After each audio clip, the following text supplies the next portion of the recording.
Muy buenos días, señor. Gracias nuevamente. Gracias, gracias, gracias. Estamos empezando otra semana y también terminando un mes. Iniciamos una semana, pero ya estamos por terminar el quinto mes del año. Se nos va el 2023. Pero, señor, no podemos decir que se nos fue el tiempo ya.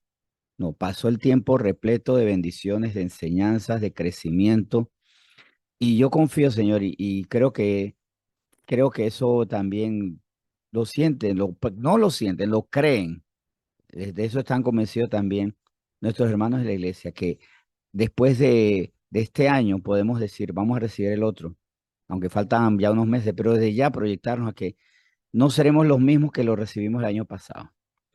No seremos los mismos que recibiremos el 2024 que aquellos que recibimos el 2023 porque estaremos más crecidos, más fundamentados, más gozosos porque el conocimiento de la verdad nos produce gozo. Así como a Juan cuando estaba gozoso porque los hermanos andaban en la verdad. Asimismo, esos hermanos que estaban gozosos andando en la verdad, así también debemos experimentar nosotros ese gozo de caminar conforme a tu voluntad, ir conociendo tu voluntad cada día más y por conocer esa voluntad, Señor, cada día ser más libres de las mentiras, porque cada verdad nos libera de una mentira o más. Incluso a veces por una verdad somos liberados de muchas mentiras. Aquel que comprende, hay una verdad, por creer en el Hijo somos, por creer en Jesús como Hijo de Dios, somos nosotros también hechos hijos.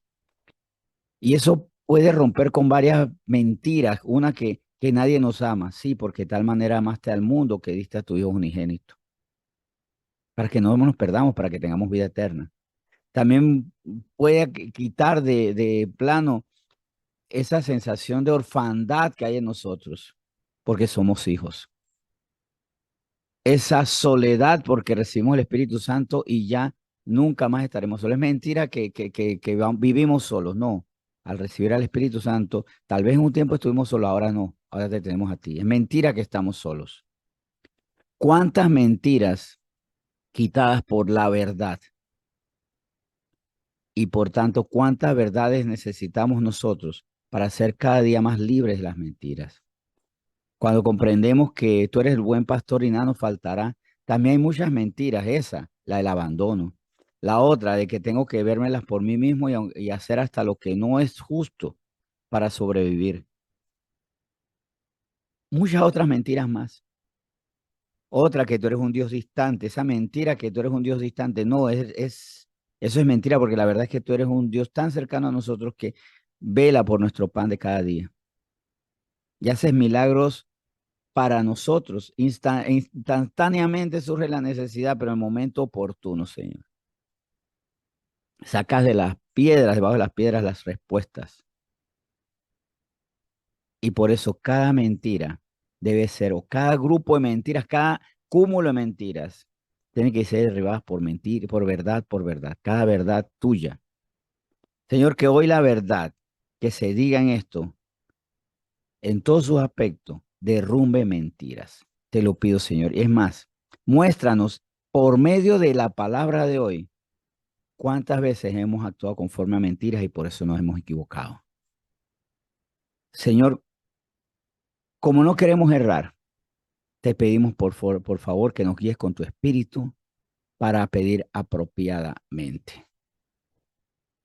Para pedir apropiadamente qué dejar atrás. Ayúdame en esto, porque cuando estamos en nuestra carne pedimos cosas, que tú sumes cosas y a veces ni siquiera entendemos qué debemos restar, qué tenemos que quitar de nuestra alma para que no nos haga daño, para que no haga una mezcla que tú no vas a permitir entre tu bendición y estos pensamientos de maldición que tenemos, Señor, contaminando lo puro. Purifícanos, Señor, y haznos aptos para el vino nuevo que tú quieres vertir sobre nosotros. Gracias, Señor, y por eso hoy te bendecimos en nombre de Jesús. Amén. Amén y buenos días. Y bueno, hoy vamos a iniciar un ciclo muy interesante, muy interesante. Vamos a iniciar un ciclo muy interesante hoy que y se titula, este título se titula perdón, cuatro reemplazos necesarios. Repito, cuatro reemplazos necesarios. Y vamos a ver cuatro pensamientos, sentimientos, acciones que son a veces parte de nuestra vida y que tenemos que quitarlos, pero para reemplazarlos por otros, para tener pensamientos, sentimientos y acciones apropiadas. Bueno, vamos entonces a iniciar este ciclo con el primer punto. ¿Cuál es el primer sentimiento que hoy tenemos que rechazar? Pensamiento que genera sentimiento y sentimiento que genera acción. Bueno, esto parece más bien un sentimiento, pero que nace de pensamientos equivocados. Hoy vamos a aprender que debemos reemplazar la tristeza, más bien, que tenemos que poner la tristeza en lugar de la ira. Y no es que yo alabe, bendiga y que me alegre en que estemos tristes todo el tiempo, no. Pero hay situaciones donde por los efectos de la misma situación, por las implicaciones de esa situación, es lógico que tengamos sentimientos consecuentes. Si alguien está sufriendo injusticia, es algo fuera de la lógica y mostraría que estoy fuera de mis cabales, que yo sienta alegría. Yo no me puedo alegrar porque alguien esté pasando problemas, dificultades. Tampoco puedo sentir indiferencia. No, es lógico que ante una injusticia, ante un mal, yo tengo un sentimiento que no es tan cómodo, pero a veces nos desacomodamos de lo correcto a sentimientos y nos acomodamos en sentimientos incorrectos. Uno de ellos es la ira. Y vuelvo y repito, si se está haciendo una injusticia, no podemos estar alegres, indiferentes,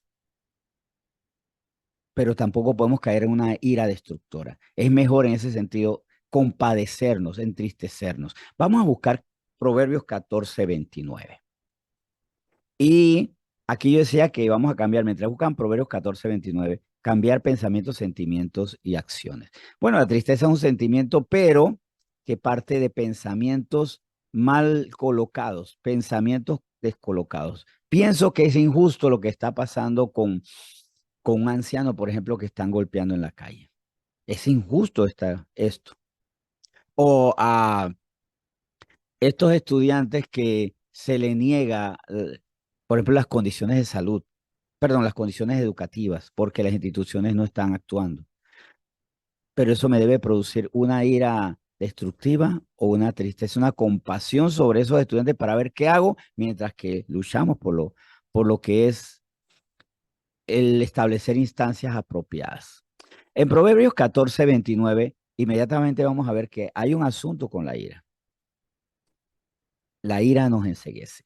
Dice Proverbios 14:29, el que tarda en airarse es grande de entendimiento, mas el que es impaciente de espíritu enaltece la necedad. O sea que retrasar la ira no solamente es un acto sabio, sino que sigue generando sabiduría, sigue dando espacio para la sabiduría. Yo puedo ser muy sabio, pero en donde pierdo el control y me irrito, pierdo los papeles y comienzo a tomar decisiones precipitadas. Y muchas veces la ira también es manifestación de impaciencia, de no saber esperar, de no saber aguardar, de no saber consultar a Dios. Y por eso en la ira lo primero que hago a veces no le digo nada a Dios, ni oro. O actúo y le digo, Señor, en el camino mientras que estoy haciendo lo que estoy haciendo mal por fruto de la ira, Señor, sería bueno que me respaldara porque estoy haciendo esto, que no sé si lo que te gusta, no sé si me lo permites, pero apóyame, porque estoy muy irritado, estoy muy indignado. Damas que están indignadas, también irritadas y que actúan así, perdiendo la cordura. En Santiago 1:19, esto se reitera y se complementa. Dice la epístola de Santiago, en el capítulo 1, versículo 19, lo siguiente. Por esto, mis amados hermanos, todo hombre sea pronto para oír, tardo para hablar, tardo para airarse. Pero vamos a darle la vuelta a este versículo, cambiando los tardos y los prontos. Y vamos a leerlo al revés, porque la lectura original es, todo hombre sea pronto para oír, tardo para hablar, tardo para airarse. Cuando nosotros no damos control a la rienda, se cambian los verbos, y sería más bien prontos para airarse, prontos para airarse, para enojarse, y como somos prontos para airarse, somos prontos para hablar, pero impulsados por la ira, y tardos para oír. De hecho, eso es muy común. Estoy enojadísimo y le digo a la persona, le digo y la persona me dice, pero déjame explicarte, no, porque yo te tengo que decir, te tengo que abofetear con palabras, te tengo que humillar, golpear, pisotear, y no le permito a la otra persona hablar. ¿Y a quién no le permitimos hablar? A Dios. Nos, nos aligeramos, nos aceleramos, nos apresuramos a irarnos y a hablar, hablando por eso cosas imprudentes, sin sabiduría, y no somos prontos para oír a Dios. Miren cómo el pronto o tardo depende de dónde pongo la ira. En la espera, en aguardar, la pongo en el espíritu arrodillándome delante de Dios, por nada estéis afanosos. Echad toda vuestra ansiedad sobre él. Déjeme sus cargas, yo los haré descansar. ¿Qué nos habla toda esta palabra? Si vas a estar irritado, dímelo a mí primero. O sea, al Señor, pues, hasta que encuentres descanso, para que no seas pronto para hablar tonterías, pronto para irarte y tardo para oír. Proverbios 14, vamos a volver a Proverbios, al mismo libro que leímos y el mismo capítulo que leímos al inicio, pero ahora al versículo 17. Proverbios 14, 17 dice lo siguiente. Uy, esto va a decir mucho de nosotros y de repente muchos van a decir, me acuerdo ayer, antes de ayer, la semana pasada. Me acuerdo todos los días lo que hago todos los días. Proverbios 14, 17. El que fácilmente se enoja, repito, el que fácilmente se enoja hará locuras. Y el hombre perverso será aborrecido. Y es muy lastimoso porque perdemos la bondad, perdemos la nobleza, perdemos la cordura por enojarnos y actuamos como el perverso. Y por eso somos aborrecidos, somos rechazados, justamente marginados. Claro, porque ¿quién quiere a alguien perverso? ¿Quién quiere a alguien que hace acciones abominables, ofensivas? Hace locuras. Así que vuelvo y repito, ¿será que identifica alguno de nosotros cuando leo, el que fácilmente se enoja hará locuras? En Eclesiastés 11, versículo 10, entonces el Señor nos habla de hacer algo con la tristeza. Aquí habla, perdón, hacer algo con la ira para hacer el reemplazo, porque el tema es tristeza en lugar de ira. Pues resulta que para reemplazar esa ira por una tristeza que vamos a ver sus beneficios. No es que me alegre que estén ustedes tristes, deprimidos y menoscabados. No, no es que sea la idea, pero que ante lo que es malo no nos alegremos. Vuelvo y repito, tener sentimientos lógicos. El Señor Jesús se entristeció por Jerusalén. Él miraba con tristeza también a quienes estaban como ovejas sin pastor. Asimismo, nosotros, teniendo la tristeza apropiada, tenemos que primero dar un paso. Y eso es lo que dice Eclesiastés 11:10. Quita pues de tu corazón el enojo y aparta de tu carne el mal, porque la adolescencia y la juventud son vanidad. Bueno, aquí le hablaban a los jóvenes, obviamente, pero eso no hace que seamos eximidos, porque miren, muchos hemos perdido la adolescencia, pero no la ira. Muchos hemos perdido la juventud, pero no las rabietas. Las rabietas y patanerías y majaderías de la inmadurez. Aquí le hablaba a los jóvenes, pero hasta qué punto, y para vergüenza de los que no somos tan jovencitos, todavía parecemos muchachos de 12 años, que no manejamos nuestra cordura porque dejamos que sea desmadejada, despeinada, dañada por el enojo. Quita pues de tu corazón el enojo. O sea, el Señor me quita el enojo, yo lo tengo que quitar. Tengo que renunciar a él. Soy nueva criatura. Las cosas viejas pasaron. Y si dentro de las cosas viejas pasaron es mi naturaleza rabiosa, cascarrabias, molesta.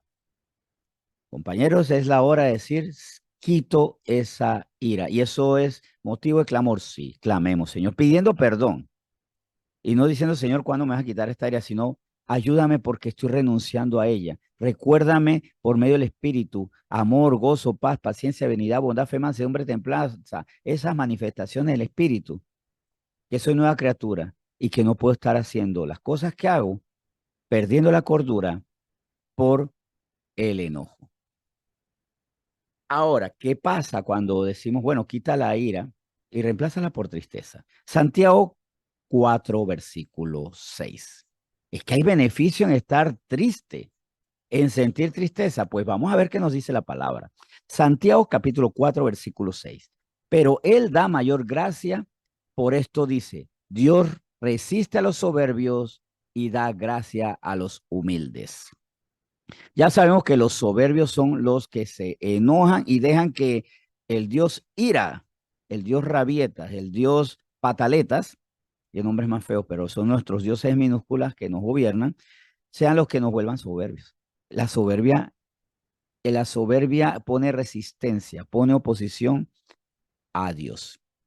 Y Dios resiste a los soberbios que con su ira, precisamente eso, claman, reclaman, es más, no claman, reclaman puras soberbias, puros ataques, puras palabras, porque el problema es que el soberbio sabe que es lo de curioso, el soberbio está seguro que tiene la razón. El soberbio aconseja hasta a Dios, le da tips a Jesús y le orienta al Espíritu Santo. Así es el soberbio. Si es así con Dios, ¿cómo no será con los demás? Más, ¿quiénes son los humildes? Los que se humillan delante del Señor. Y en Mateo 5, versículo 4, esto queda confirmado. Los que se humillan delante de Dios, confesando que están agraviados, agobiados, cargados por las cosas que están viendo y que producen tristeza. Y a ellos, los que en vez de hablar con soberbia a Dios o a los hombres, le confiesan al Señor. La carga, el Señor los restaura, los respalda, los consuela. Dice Mateo 5, versículo 4.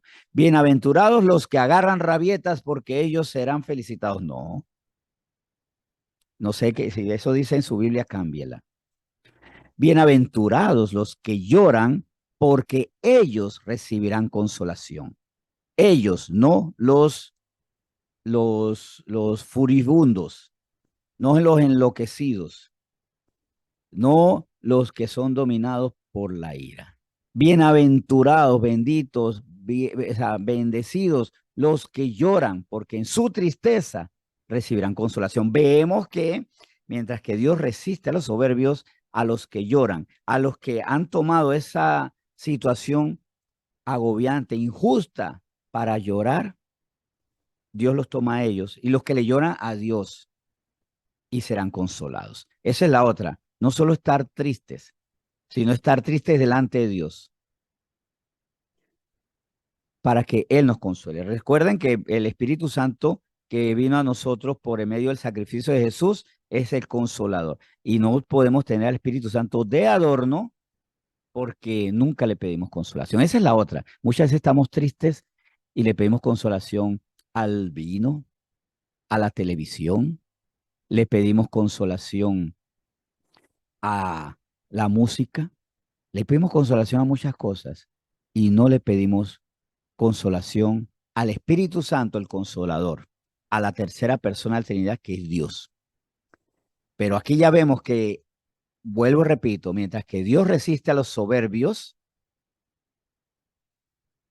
califican como bienaventurados a los que lloran. O sea, es mejor estar tristes que enojados ante las situaciones injustas e indignantes que no se deben sostener. Salmos 34. Vamos a Salmos 34 y leamos lo que dice el versículo 17.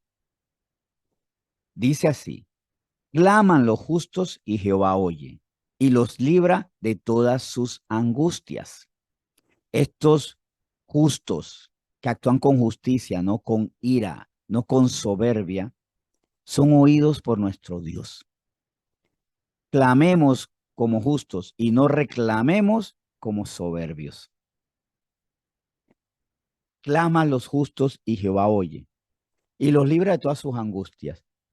Pero el versículo 19 nos da un poquito más. Ahí mismo, Salmo 34, ahora saltemos al versículo 19.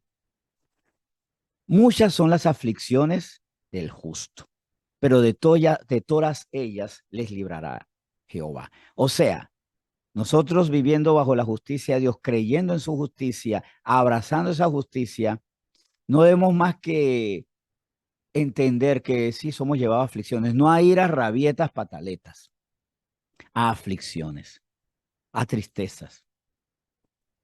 Y el Señor nos da la sensibilidad para entristecernos, para actuar y para no caer víctima de esas injusticias, sino para librarnos.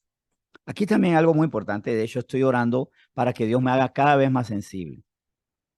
Nosotros, y en este sentido también, esto no tiene que ver exactamente con el tema de la tristeza y la ira, pero sí que me parece un buen agregado. Nosotros estamos tan bombardeados de malas noticias, de situaciones difíciles, que nos insensibilizamos.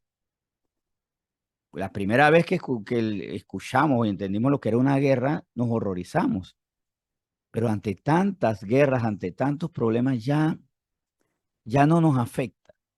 Si es así, tenemos que pedirle al Señor también, dame la sensibilidad. Ay, es que no quiero estar de tristeza en tristeza. Porque esa es la otra. Es que no quiero vivir de tristeza en tristeza, pero vamos a darle la vuelta conforme al versículo 19. Vivamos de todas las situaciones que Dios nos va a librar. Veamos la mano de Dios en todas las tristezas. O sea, ese es el lado bonito. Ay, no quiero aflicciones. ¿Y no quieres ver cómo Dios te va a librar de cada una de esas aflicciones? ¿No quieres ver la mano de Dios en tu vida siendo instrumento útil? Ahora, volviendo al punto, queda claro, evidente y contundente que Dios no quiere que andemos iracundos, gritones, peleones, vociferantes, groseros, inoportunos, blasfemando, vociferando, ladrando a veces más que hablando, siendo prontos para la ira, prontos para hablar, tardos para oír. Al contrario, el Señor quiere que por esa lentitud, esa pausa en la ira, seamos prontos para oírlo a Él, para oír las razones de los demás, para oír qué es lo que debemos hacer y que no sea nuestra soberbia impulsada por una rabia que tontamente no podemos contener o no queremos contener o a la que no queremos o la que más bien tenemos que renunciar, no contener. Ahí corrijo y perdón, que tenemos que renunciar para ahora sí sosegadamente tener los sentimientos apropiados. El Señor Jesús tuvo una tristeza tan conmovedora en la cruz por la que no condenó, sino más bien dijo, perdónalos porque no saben lo que hacen. Y Señor Jesús, si algo tenemos que darte gracias es que la ira no te hizo a nosotros maldecirnos. Por dos cosas, porque ¿cómo vamos a anhelar la maldición del Señor? No, por supuesto. Y segundo, porque hubieras pecado y tú hubieras descalificado, Señor, como nuestro Salvador. Pero por la tristeza y no por la ira, el Señor se mantuvo como nuestro Salvador, sin pecar hasta el fin. Vamos a orar, ¿sí? Y que este tema nos lleve a nosotros a decir, bueno, tachón a la ira, ganchito a la tristeza, cuando hay que estar tristes, cuando es legítimo que ante la injusticia no tengamos sentimientos de alegría ni de apatía. Oremos. Señor, gracias porque vivimos en un mundo donde hay aflicciones. Pero si nos descuidamos, esto nos va llenando ira y con la ira, la amargura. Porque conocer la verdad, si estamos en la carne, nos lleva a la amargura. Y eso es lastimoso hasta en muchísimos cristianos que viven amargados por los males del mundo y no tristes. Y por eso reclaman en vez de clamar. Por eso vociferan en vez de interceder. Por eso gritan en vez de suplicarte a ti, Señor, que cambies el entorno, porque tú nos vas a consolar, pero nos consuela no solamente, y esto es lo maravilloso, sabemos que no nos consuela solamente dándonos palabras de amor, sino nos consuela viendo los cambios. Mientras que nos consuelas con tu espíritu, recordando que eres nuestro Padre, que estás con nosotros, tenemos la confianza y la esperanza que nos consolarás un día, viendo que aquellas razones de nuestras iras, ya sea hijos, padres, vecinos, compañeros de trabajo, gobernantes, ciudadanos, un día muchos de ellos serán transformados y ahí también seremos consolados. Gracias, Señor, porque tú quieres que entonces tengamos los sentimientos apropiados, desechando la ira y siendo humildes, dejándote todas las cargas a ti, con una aflicción santa. Gracias, Jesús, porque en la cruz tuviste una aflicción santa por la que clamaste por nosotros y no reclamaste al Padre que fuera contra nosotros. Gracias, Señor Jesús, por esta lección. Gracias, Padre, Hijo, Espíritu Santo. En nombre de Jesús. Amén.